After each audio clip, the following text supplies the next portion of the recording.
Welcome to Reformed Thinking. So, I want you to imagine something with me for a second. Just picture yourself standing at the edge of a pond. Okay. And it is a remarkably overcast, miserable sort of day. The wind is blowing hard across the water. Right, so it's chopping up the surface. Yeah, Yeah. exactly. Hundreds of little erratic ripples. The sky above you is thick with gray clouds. But right in the middle of the water, you can see this shimmering, broken reflection of the sun trying to break through the gloom. I can picture it. No, imagine that your entire job, like your whole purpose in that specific moment, is to examine the sun, But I'm guessing you can't just look up. right? You are not allowed to look up. You can only stare down into that cloudy, rippling, disturbed water. Wow.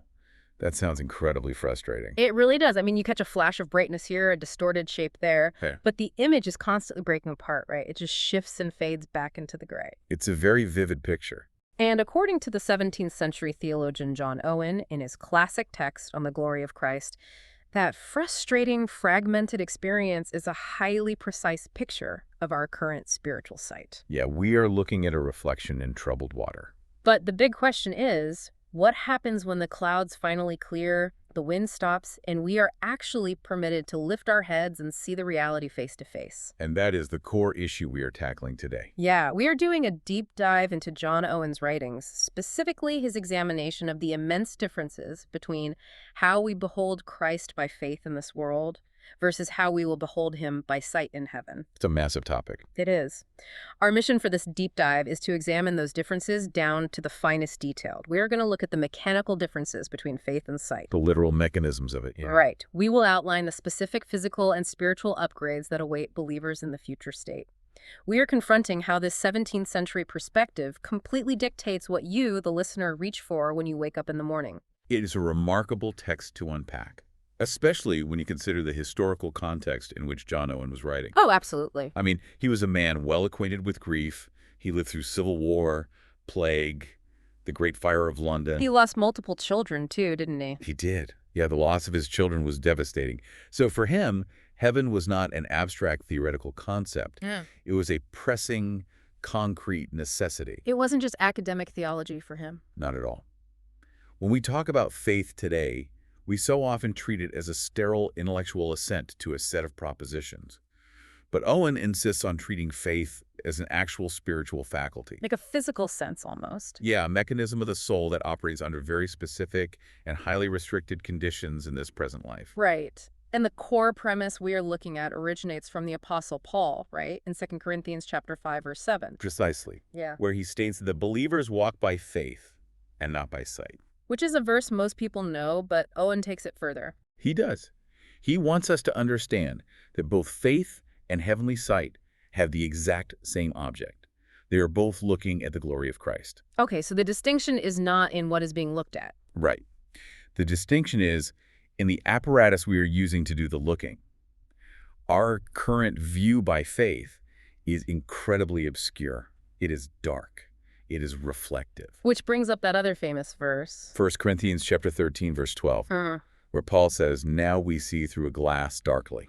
And we need to clarify what that means because the word glass trips people up. Yeah, it does. Owen points out that this glass is not a window we are peering through. It is a mirror. Right, like a polished piece of metal, a speculum. Exactly. It reflects an image back to us. The difference between a window and a speculum changes the entire way we understand the passage. It completely shifts the analogy. Because, I mean, if I am looking through a window, even a terribly birdie smudged window, I am still looking directly at the object on the other side. Your line of sight is direct. Right. But if I am looking into an ancient Corinthian mirror, I am looking at a bounced image. And those ancient mirrors were not made of the flawless glass and silver backing we have in our bathrooms today. No, they were made of bronze or copper, beaten flat and polished. And no matter how well the craftsman polished that metal, it had natural flaws. Yeah, it oxidized, it scratched easily. So it offered a true reflection, but a compromised one. It reminds me of looking at a friend through one of those warped antique mirrors, you know, like at a fun house or an old antique shop. Oh yeah, those are terrible for details. Right. You know it is your friend. You recognize the color of their shirt. You recognize their height. The identity is not in question. But the image is indirect. Yeah, it lacks true dimension. The proportions are slightly distorted by the flaws in the material, and you would never look at that warped reflection and conclude this is the most accurate way to interact with your friend. Of course not. Yeah. You know you are settling for a substitute until you can turn around and look them in the eye. Exactly. And this is why Owen places such heavy emphasis on the gospel as the exclusive authorized glass for the believer. He is very strict about that. The gospel provides a true, reliable, and authentic image of the glory of Christ. It is not a false image. Right. However, Yeah. because it is an image conveyed through the medium of human language and our finite comprehension, it remains a reflection. And Owen is fiercely protective of this gospel reflection. Extremely protective. As a Puritan thinker, he goes on a highly rigorous offensive against any attempt to bypass this textual, spiritual reflection using physical objects. Oh yeah, he does not hold back on that front. No. He launches a massive critique against the framing of physical images, statues, or paintings as Christ. He actually goes so far as to classify these physical representations as cursed inventions. That is the phrase he uses, yes. Yeah. From his theological framework, which heavily leans on the second commandment, these statues and paintings do not help the believer grasp the glory of Christ. What do they do instead? Rather, they are highly effective at diverting the mind entirely. They trick the human brain into thinking it has apprehended the divine, when all it has actually apprehended is wood, stone, or bignon. Wow. So they anchor the mind to the dirt instead of drawing it upward into spiritual contemplation. Precisely. We are commanded to look into the glass of the gospel, not a glass of human manufacturing. The limitation of our current state is not just related to visual metaphors either. No, it involves other senses. Yeah, when I read through the sources for this deep dive, I noticed Owen heavily involves our hearing. Right, the concept of words themselves. He points out that spiritual truths come to us as what the Psalms call dark sayings or riddles. Referencing Psalm 78, verse 2, I believe. That's the one. Human words, even the inspired words of Scripture, are carrying a weight of divine reality that they struggle to contain. Because human vocabulary is finite. Right. It makes me think about trying to describe a vibrant sunset to a person who has been blind since birth. That is a brilliant analogy. How do you even do that? You can use words like warm, expansive, or sharp, but those words are finite vessels trying to carry an infinite visual reality. The words are true, and they are the best tools available, but they are still a riddle. Exactly. When we read the gospel, we are deciphering the riddle of infinite glory translated into finite vocabulary. And that limitation in our vocabulary creates an inevitable friction in the Christian life. Oh, absolutely. I mean, we have a warped mirror reflecting an image, and we have the constraints of human language acting as a riddle. It is no wonder this indirect mechanism of sight produces such a fluctuating emotional experience for the believer. You're receiving enough of the picture to know it's beautiful, but not enough to fully satisfy the craving to see it clearly. You're just left wanting more. Yeah. And Owen addresses this tension by utilizing some highly evocative imagery from the Song of Solomon, specifically chapter 2, verse 9. Oh, the wall and the lattice imagery. Yes. In this passage, the bride describes the bridegroom as standing behind the wall and looking through the lattice. So Owen takes this ancient architectural imagery and applies it directly to the relationship between the believer and Christ in the present life. He does. The wall in this metaphor represents our mortal state. It is a solid, impenetrable barrier between us and the direct presence of God. But it's not a complete blackout, right? There are windows. Right. There were windows in this wall, and there are lattices. And Owen identified these windows and lattices as the ordinances and the promises of the gospel. Okay, let me make sure we are defining our terms clearly for anyone listening. Good idea. When Owen uses a word like ordinances as the lattice we look through, he is talking about the specific means of grace established in the New Testament. Yeah, he means the preaching of the word. The gathering of the church and the sacraments like baptism and the Lord's Supper. These are the narrow, restricted openings in the wall of mortality. Christ shows himself through these specific gaps. But the imagery itself is kind of agonizing. It really is. Think about looking through a wooden lattice. You get a flash of light, a sliver of a view, and then as soon as you move, or the object on the other side moves, The view is blocked by the wood again. it is a now you see me, now you don't dynamic. Yeah, you get a flash of light through the preaching of the word on Sunday. And then the sun shifts, and you are back in the shadows of normal life by Tuesday. Exactly. Which begs the question, why would the system be designed with this much instability built into it? If God desires to be known, why hide behind the wall at all? Well, it feels agonizing because we crave constant light. But Owen argues that we see by parts and we see unsteadily for a very merciful reason. Merciful, how so? Because our current mortal state simply cannot sustain a direct gaze. We lack the capacity. The wall is not a punishment, the wall is a protective buffer. Oh, wow. I never thought of it as protection. To illustrate the wild emotional swing this causes, Owen contrasts two drastically different passages of Scripture. Okay, what's the first one? First, he points to Job chapter 23, verses 8 and 9. Job is in absolute agony because he cannot find God in any direction. Job says he goes forward, backward, left, right, and there is nothing but empty space. Just total desolation. Yes, it is the extreme distress of the hidden face. The believer feels abandoned. But then Owen contrasts that with another moment from the Song of Solomon, chapter 6, verse 5. What happens there? Here, the presence of Christ is so intense, so overwhelmingly near, that the believer actually cries out, "Turn away thine eyes from me, for they have overcome me." Wait, really? Turn away your eyes? Yes, we have this incredible duality. We weep when he is absent.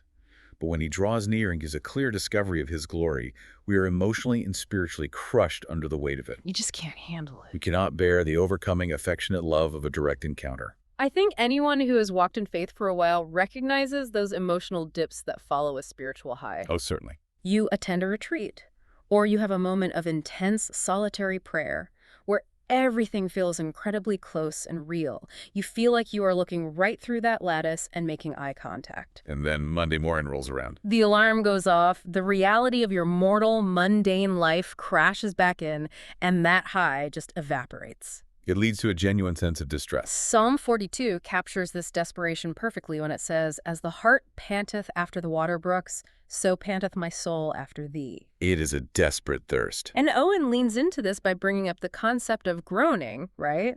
From Romans 8.23. He does. And this groaning is a fascinating psychological state. It is a mix of genuine sorrow for what is currently absent, but it is simultaneously producing joy and refreshment. Because it is driven by the anticipation of what is coming. Exactly. The groaning is the absolute proof of spiritual life. How so? Because if there were no life in the soul, there would be no desire, and therefore no groaning. A dead body does not complain about the cold. Oh, that's a brilliant way to phrase it. The sorrow and the joy are inextricably linked in this mortal state. The sorrow proves you know what you are missing, and the joy proves you know it is guaranteed to be yours eventually. This brings a kind of sweetness to the grief of the believer. The discomfort is proof of the promise. As To picture how sorrow and joy exist at the exact same time, I think of a sudden, heavy spring rain falling on a gardener. Okay, paint that picture for me. You are out there working in the dirt, planting seeds, and suddenly this cold rain comes down. On one hand, it is thoroughly uncomfortable. You are wet, you are shivering, your boots are caked in heavy mud. You are groaning under the physical discomfort of the situation. Right. But at the exact same time, that cold rain is hitting the dry soil and drawing out the sweet, rich scent of the blooming flowers and herbs all around you. Oh, I love that. The very thing causing the physical discomfort is producing an incredibly beautiful, fragrant reality. The distress of the mortal wall produces the fragrant groaning of the believer's anticipation.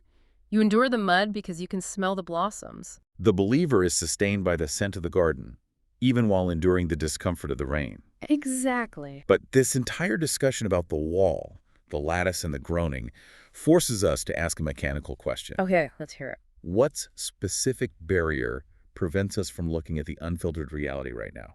Why is the wall necessary? Right. Because we tend to think our minds are capable of comprehending the infinite. We do. But Owen offers a blunt assessment of the danger of unveiled glory in a mortal state. He points out the severe natural incapacity of our current physical bodies and our unrenewed minds. The hardware is faulty. Very faulty. Without a glorified faculty of sight, seeing Christ as he truly is would not be comforting. It would be physically and psychologically destructive. Hold on, though. If our mortal bodies can't handle the glory, what about the idea of a literal earthly reign of Christ? The millennial question. Yeah. A lot of people picture a future scenario where Jesus returns, sets up a physical throne in Jerusalem, and rules over the current earth while we are all still walking around in these mortal bodies. How does Owen's framework survive that scenario? Owen actually addresses that specific theological speculation, and he offers a highly sharp critique of it. Really? What does he say? He argues that bringing heaven down to earth for a while is to no purpose, unless all the saints are perfectly glorified first. Because of the physical limitations we just discussed. Precisely. If Christ returns in unveiled glory, and we are still in these mortal bodies, his presence would offer zero consolation. We would be completely incapacitated. Do we have biblical examples of that? Owen provides a series of biblical case studies to prove what happens when mortals encounter even a fraction of unfiltered glory. Like what? Look at the disciples at the Transfiguration in Luke chapter 9. Christ reveals just a small portion of his divine glory. And the disciples do not sit down and take notes. No, they do not worship calmly. They are terrified, they fall down, and the text explicitly says they spoke without knowing what they said. They were just babbling. Exactly. Their cognitive faculties shut down. And we see the same thing with the Apostle John in Revelation chapter 1. Yes, that is a perfect example. Here is a man who enjoyed the most intimate earthly friendship with Jesus. He leaned on his chest at the Last Supper. They were as close as two people could be. Right. Yet, when the glorified Christ appears to him on the island of Patmos, John does not run up and hug his old friend. The text says he falls at his feet as a dead man. His nervous system completely overloads. Or look at Paul in Acts 26 on the road to Damascus. He is struck to the ground and physically blinded by a light brighter than the noon sun. In every single biblical instance, mortal flesh shatters when it comes into contact with unveiled glory. It is like trying to stare at the sun without a piece of smoked glass to protect your corneas. You will not see the sun better, you will just go blind. This is precisely why, during his earthly ministry, Christ's true glory had to be heavily veiled in human flesh and infirmity. If he had not veiled it, no one could have stood in his presence to hear him teach. The limitation is not on God's willingness to show himself. The limitation is entirely on our physical and mental inability to survive the sight. So, returning to the question about an earthly reign. Owen concludes that without glorified faculties, an earthly reign would be terrifying, not blessed. We could not converse with him. We could not look at him. Since the mortal frame is entirely unequipped for heaven, a massive systemic upgrade is required. We need new eyes, a new mind, and a new constitution. We need a vessel capable of holding the ocean without bursting. So we need an upgrade to the vessel. What does this upgrade actually look like? When Owen talks about the anatomy of the heavenly vision, he contrasts our current faith with this future sight. He notes that the future vision will be immediate, direct, intuitive, and constant. We finally step out from behind the lattice. Yes. 1 John 3.2 says we will see him face to face. To make this possible, the first major upgrade has to happen in the mind. Because currently, our minds are hindered by the remainers of sin. The vanity, the darkness, the internal corruption that distorts our thinking. But they are also hindered by a natural incapacity. The soul is currently immured in the prison of corrupted flesh. It is forced to use a degraded physical brain as its organ of thought. And in heaven, the mind is entirely freed from both the remainders of sin and the drag of the mortal body. But it's not just taking away the bad stuff, is it? No, beyond just removing the negative hindrances, Owen introduces a positive addition to the mind. He introduces the concept of the light of glory. The light of glory. What does that mean mechanically? Well, to understand what he means by this, we have to look at how Puritan thinkers understood epistemology, or how the mind acquires knowledge. Okay. Owen lays out a framework of three distinct lights. The first light is the light of nature. Which is basic human reason, logic, and intellect. Right. Proverbs 20.27 refers to this when it says, "The spirit of man is the candle of the Lord." The light of nature allows us to understand mathematics, to build cities, to study medicine.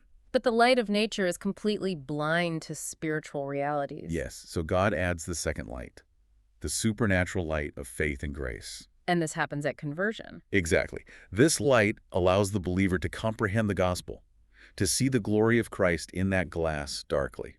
But even the light of grace is obscure and unsteady. It is a massive improvement over the light of nature, but it is fundamentally limited by the mortal body. Therefore, in heaven, God bestows the third light. The light of glory. This light makes the mind shine as the firmament. It provides absolute, perfect, intuitive clarity. I love how these three lights interact. They do not erase each other, they build on each other. It is a crucial point. The healing of the blind man in Mark chapter 8 is the perfect illustration of this progression. Oh, that is a fantastic connection. Walk us through that scene. So, the man is brought to Jesus entirely blind. That absolute blindness represents the state of a person relying only on the light of nature when it comes to spiritual things. Right. They cannot see the kingdom of God at all. Then Jesus touches the man's eyes for the first time. The man looks up and says, "I see men walking like trees." He has sight, but it is confusing, obscure, and unsteady. Exactly.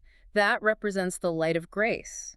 You see the truth, but it is distorted by the limitations of your mortal capacity. You are looking through the lattice. And then the second touch. Finally, Jesus touches his eyes a second time, and the text says he saw every man clearly. That second touch is the light of glory. The light of glory does not destroy the eye. It perfects the eye. Yes. The grace does not destroy the nature, and the glory does not destroy the grace. It is a progression of perfection. The light of glory brings the spiritual faculties into perfect focus. But Owen is highly careful to clarify that this heavenly vision is not just a purely intellectual or mystical exercise of the soul. Right, we are not going to be floating around as disembodied brains in the ether. No, glorified bodily senses will be used.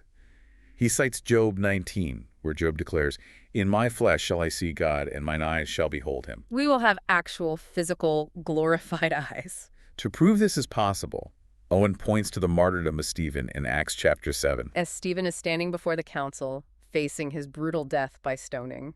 God grants him an initial anticipatory beam of glory. His face shines like an angel, and his physical eyes receive such a piercing vivacity that he looks straight through the immense distance of space and sees Jesus standing at the right hand of God. If Stephen's mortal eyes could be temporarily strengthened to see that far, imagine what our permanently glorified eyes will be capable of. We will view the divine person of Christ with all his infinite wisdom and love continually before us, with physical eyes that never grow tired, never water, and never need to look away. If the gap between our current state and the heavenly upgrade is that massive, it makes me wonder how we compare to believers in the past. In the Old Testament. Yeah, are we actually that much better off than someone like Moses or David? Recognizing this immense future upgrade helps us place our current experience within the grand timeline of redemptive history. Because we are not the first people to deal with the frustration of limited sight. Not at all. When we look backward, we see that the entire story of the Bible is a story of progressive revelation. And Owen maps this out by describing 3 degrees of manifestation, right? Shadows, images, and substance. He relies heavily on the book of Hebrews to establish this historical progression. The 3 degrees correspond to different eras of redemptive history. So the Old Testament is the shadow. Yes. The gospel is the image. The perfect image, yes. And heaven is the substance. Think about the Old Testament believers. They interacted almost entirely with types and shadows. The blood of animal sacrifices, the architecture of the tabernacle, the garments of the priesthood. They were seeing things from a land that is very far off, as Isaiah 33:17 describes it. They lived under a heavy veil. Yet their desire for the reality behind those shadows was immense. They strained to see what was coming. And Owen brings up the incredible example of Simeon in Luke chapter 2 to prove this. Simeon had waited his whole life for the consolation of Israel. He was living in the era of the shadow. When Mary and Joseph bring the baby Jesus into the temple, Simeon takes the infant in his arms. He is holding the physical fulfillment of the shadow, the very beginning of the gospel image. His immediate reaction is astonishing. He says, "Lord, now lettest thou thy servant depart in peace." Just holding the infant image was enough to make him ready to leave the mortal world. But the story of Simeon creates a massive logical challenge for the modern believer. How so? Well, if the Old Testament saints longed that intensely for the gospel image, and if Simeon was ready to die just for holding the baby who would bring that image to light, shouldn't believers today who possess the clear, completed gospel image in the New Testament long even more intensely for the actual substance in heaven? That is a very convicting question. Right. We have the complete Bible. We have the full revelation of the cross and the resurrection. It seems like our desire for the substance should be off the charts compared to Simeon's desire for the image. The logic is sound, and Owen validates it entirely by pointing out a mathematical reality about this progression. A mathematical reality. Well, a reality of proportion. The distance in clarity between the Old Testament shadow and the gospel image is significant. The cross is vastly clearer than the blood of a goat. Right. But the distance between the gospel image and the heavenly substance is infinitely greater. Oh, I see. There is a far greater gap between the most perfect image of a thing and the real substance of the thing than there is between a shadow and an image. Because an incredibly detailed portrait of a fire will never warm your hands. That is precisely it. Therefore, anyone who possesses true faith, anyone who has seen the perfect image of Christ in the gospel, cannot possibly be satisfied with staying here. If you have seen the image, your appetite for the substance should be ravenous. This historical longing demands a rigorous self-examination from anyone listening right now. It forces you to look at your own daily priorities and ask, am I actually longing for the substance, or am I entirely content playing with the image, or worse, just playing with the shadows of the world? This is where Owen brings the heavy theological concepts down to the ground and applies them practically to the human heart. And to explain how this desire works mechanically in the soul, he uses this brilliant analogy involving a compass needle and a lodestone. The physics of early magnetic science fascinated the 17th century mind, and Owen uses it to craft one of his most striking illustrations. Okay, walk us through it. He compares the heart of a true believer, someone whose heart has been affected by the glory of Christ, to a compass needle that has been touched by a lodestone. Like a naturally magnetic rock. Yes. Once that needle is magnetized, its nature is fundamentally changed. It can no longer rest. It is put into a state of continual motion. It might be bumped, it might shake, the ship it is on might be tossed by a violent storm. But the needle will always reorient itself. It will always tremble until it points toward its true center, the magnetic north. It cannot find rest until it aligns. For the believer, Christ is that center. The pantings, the breathings, the sighings, the prayers in the secret recesses of the mind, all of these are the tremblings of a magnetized needle trying to find its rest in Christ. It presses toward him constantly, even though it cannot fully reach him in this world. But then Owen contrasts that trembling, magnetized needle with a completely different kind of person. The worldly professor. Yes, he looks at those who have a worldly profession of religion. These are people who might sit in the pews every Sunday. They might know the theological vocabulary, but they are entirely too comfortable in the world. Their minds are not trembling toward heaven. Instead, their minds are stamped with the things of earth. They are consumed by their goods, their lands, their trades, their secular interests, their stock portfolios, their social standing. Their needle does not point north, their needle just spins aimlessly or points stubbornly at the dirt. But how does a person lose that trembling needle? How do they become so attached to the dirt of the world when such an incredible, glorified future reality is guaranteed to them? Owen answers this with a chilling psychological concept. He calls it the cursed glass of self-love. The cursed glass. We are back to the mirror metaphor. We are. In 2 Corinthians 3:18, Paul says that believers look into the blessed glass of the gospel, and by beholding the glory of the Lord, they are changed into the same image, from glory to glory. We become what we behold. The mind takes on the shape of what it contemplates. But Owen says that worldly professors are not looking into the glass of the gospel. What are they looking at? They are looking at the world through the cursed glass of self-love. They are constantly evaluating the world based on how it benefits them, how it promotes them, how it enriches them. And because they spend all their time staring into that mirror, they are changed into the image of the world. The result is a life filled with perplexing fears, vain hopes, empty embraces of perishing things, and carnal designs. They feed on the love of the world, and they're fed by it, and the glory of Christ becomes a total afterthought. It does. Hearing you describe that, I think about how devastating a critique it is, and it acts as a mirror held up to every single one of us. It really does. It asks you, the listener, to evaluate the fundamental seasoning of your life. Is the contemplation of Christ's glory the salt of your life? Does it season how you handle your finances? Does it season how you speak to your spouse? Right. Does it season your ambitions at work? Or are your thoughts entirely captivated by passing worldly interests? Do you only think about heaven when you are attending a funeral? Or is it the magnetic north that dictates every step you take on a random Tuesday afternoon? If the anticipation of heaven is not the salt of your life, then your profession of faith is dangerously malnourished, if not entirely hypocritical. Those are strong words from Owen. He states plainly that he cannot understand how any man can claim to walk with God or claim to have true love for Jesus Christ if he does not frequently meditate on the glory of Christ in heaven and long for admittance into that immediate sight.